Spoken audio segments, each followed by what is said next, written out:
Welcome to your Health Facts podcast. Today, we're diving into this really cool world of superfoods. And we're going to shine the spotlight on tofu.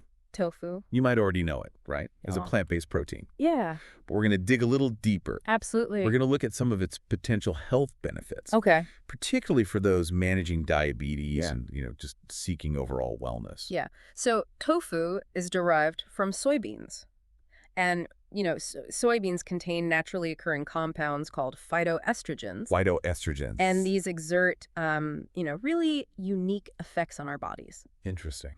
Now, the term might initially make you think of the hormone estrogen, Sure. but phytoestrogens are actually distinct, Okay. and they offer a range of functional health advantages. That's fascinating. So one thing that's really kind of intriguing to me about phytoestrogens is just how diverse they are. Yes. There are various types, each with its own properties and benefits. Absolutely. Like, for example, isoflavones, abundant in soy, Right. have been linked to some pretty positive outcomes in several areas. Yeah. We're talking about blood pressure regulation, weight management, insulin resistance, Yeah. and even lipid profiles. That's right.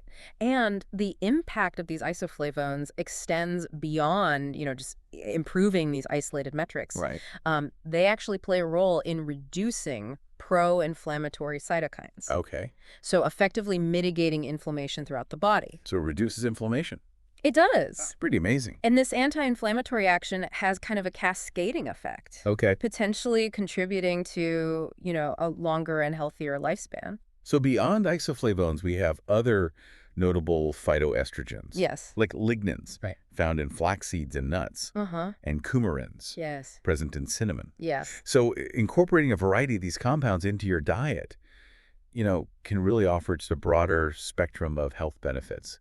Absolutely. And research has shown that individuals who regularly consume, diets rich in these phytoestrogen-rich foods like tofu Yeah. often experience improvements in their cardiovascular health. Interesting. This positive impact is partially attributed to the influence of phytoestrogens on blood vessel function Okay. and nitric oxide production, Yeah. both of which contribute to healthier blood flow throughout the body. Maintaining optimal blood flow is just so crucial for our overall health and well-being. Absolutely. It's essential.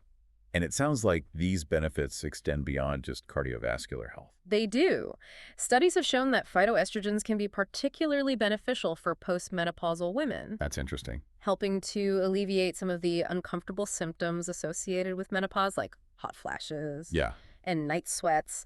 And these are often linked to changes in blood vessel dilation. Now let's shift our focus a little bit to tofu's role as a protein source. Okay. I mean, it's often praised as, a valuable alternative to meat. But is there more to this story? Yeah, tofu is a high-protein food. Okay. And one of its key advantages is its ability to promote satiety. Satiety. Yeah. Hmm. Consuming protein-rich foods tends to, leave us feeling fuller for longer periods, Right. which naturally leads to reduced overall food intake. So that can be a significant benefit for those looking to, effectively manage their weight. Absolutely. Speaking of weight management, how does tofu influence blood sugar levels and insulin response?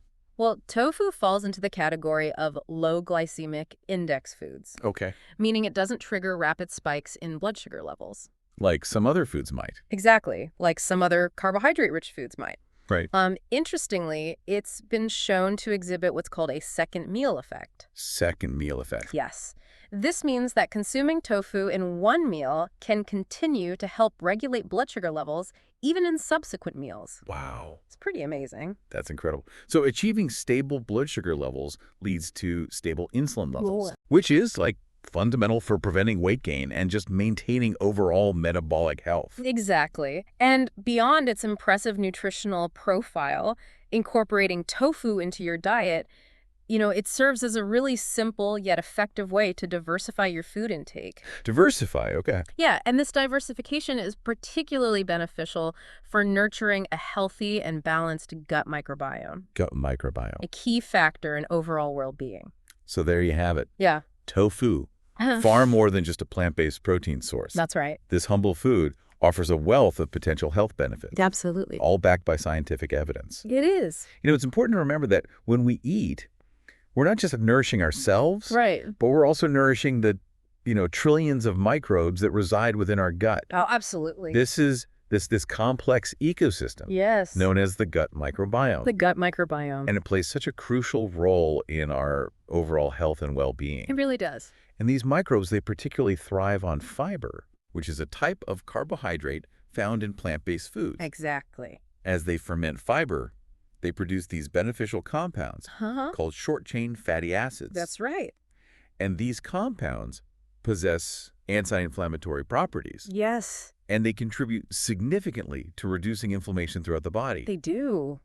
You know what's really fascinating to me is the interplay between the gut microbiome Yes. and phytoestrogens. Interesting. These microbes can actually convert phytoestrogens into even more Yeah. biologically active and beneficial compounds. Right. For example, the conversion of plant lignans into enterolignans, which have been linked to, various health benefits, Right. including a potential role in longevity. That's fascinating. This intricate relationship, Yeah. I think it really underscores the importance of dietary diversity. It does.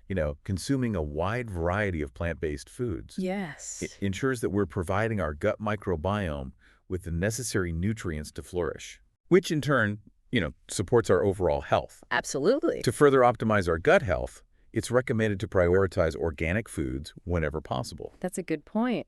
Organic farming practices, they tend to minimize exposure to pesticides and herbicides, Right. which can disrupt the delicate balance of our gut microbiome. Yeah, those things can really throw things off. Absolutely. And equally important is choosing whole, minimally processed foods. Yes. These foods retain more of their natural fiber content, Right.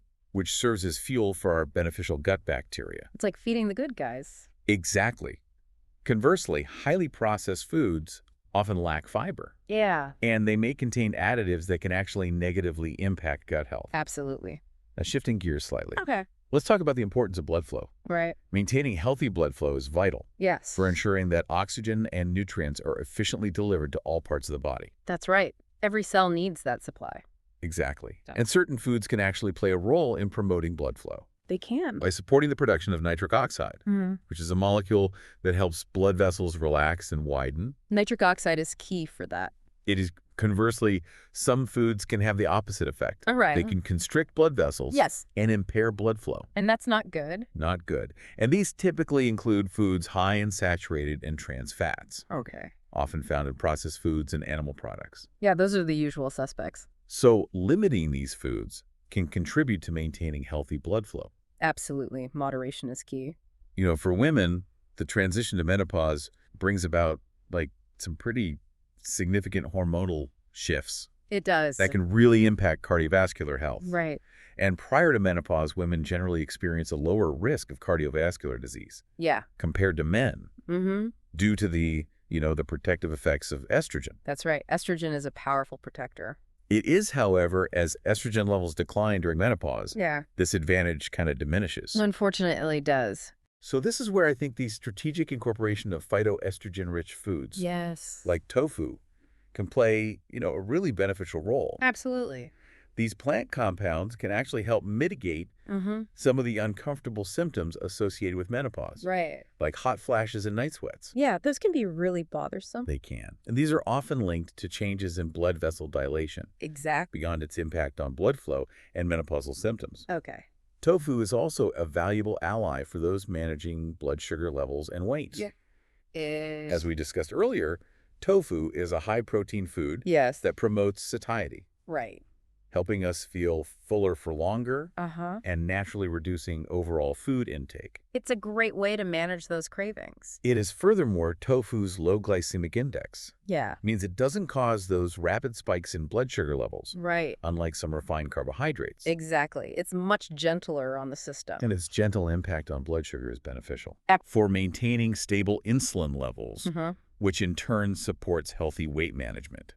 It all ties together. It does. It's worth noting that achieving weight loss or lowering blood sugar Yes. through overly restrictive diets Okay.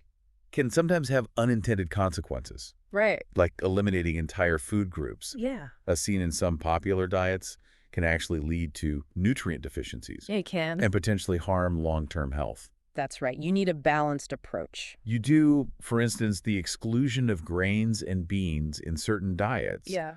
deprives us of valuable sources of fiber, prebiotics, and other essential nutrients. Those are important components of a healthy diet. They are. These foods have been dietary staples for centuries, Absolutely. and their removal from our diets can really disrupt Uh-huh. the delicate balance of our gut microbiome. The gut microbiome is so important. It is, and ultimately our overall health. Exactly. Remember, the journey to optimal health is not just about achieving specific numbers on a scale or a blood sugar monitor. It's about more than that. It's about adopting sustainable habits, Yes. nourishing our bodies with a diversity of whole foods, Uh-huh. and fostering a healthy relationship with food. Absolutely. A holistic approach. And if you want to, delve a little deeper into this world of evidence-based health and wellness information, Yeah. we encourage you to subscribe to yourhealthfacts.com.